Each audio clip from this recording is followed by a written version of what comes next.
Hello everyone, स्वागत छ हजुरलाई अर्को नयाँ भिडियोमा। आज तपाईहरुलाई यो हाम्रो फल्स लिङ्कको काम भइरहेछ, यसैको बारेमा थोरै जानकारी दिन खोजेको हो। फल्स लिङ्क हाम्रो यो जिप्सम बोर्ड फल्स लिङ्कको काम गर्नको लागि यहाँ अहिले ह्याङ्गरहरू झुन्ड्याएर सेक्सनहरू चाहिँ गरेर तपाईको प्यानलको कामहरू चाहिँ गर्दैछ। फ्रेमिङ भन्छौँ खास जेनरली हैन, फ्रेमिङको काम चाहिँ भइरहेको अवस्था हो अहिले।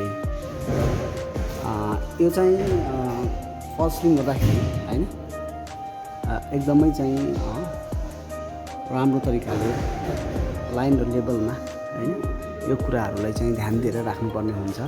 जस्तै मैले यहाँ देखाउन खोजेको यो यसलाई पेरिमिटर भन्छौँ हैन, यसको चाहिँ एउटा लेभल मेन्टेन गरेको हुन्छ, कुन लेभलमा राख्नु हो हैन, त्यो डिजाइन हिसाबको लेभल चाहिँ त्यसलाई मेन्टेन गरेको हुन्छ।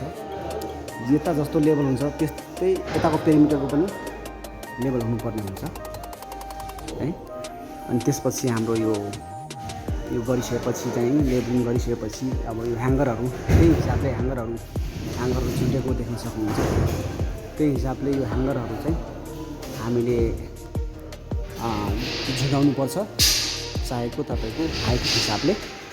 अनि त्यसपछि चाहिँ हाम्रो यो सेक्सन भन्छ यसलाई, जुन हर्जेन्टली यहाँ हैन देख्न सक्नुहुन्छ, यो चाहिँ हाम्रो सेक्सन हो र सोही हिसाबले सबै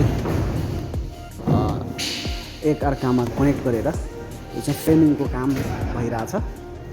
त्यसपछि चाहिँ अब हाम्रो एमएपीको कामहरू हैन, मेकानिकल इलेक्ट्रिकल प्लम्बिङको कामहरू, त्यसपछि बल्ल हाम्रो जिप्सम बोर्ड लाग्छ।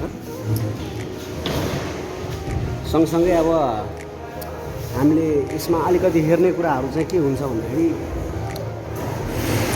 जति पनि जिप्सम बोर्डहरूको जोइन्ट हुन्छ हैन, यो जोइन्टमा चाहिँ हामीले यो जोइन्ट टेप आउँछ, त्यो जोइन्ट टेप राखेर अनि त्यसपछि चाहिँ वाल पुट्टी जोइन्टहरूमा चाहिँ गर्नुपर्ने हुन्छ। यो चाहिँ यहाँ भाइले गर्दै हुनुहुन्छ र भइसकेको ठाउँमा चाहिँ हामीले अब फाइनल स्टेजमा यहाँ पुगाइरहेको छौँ।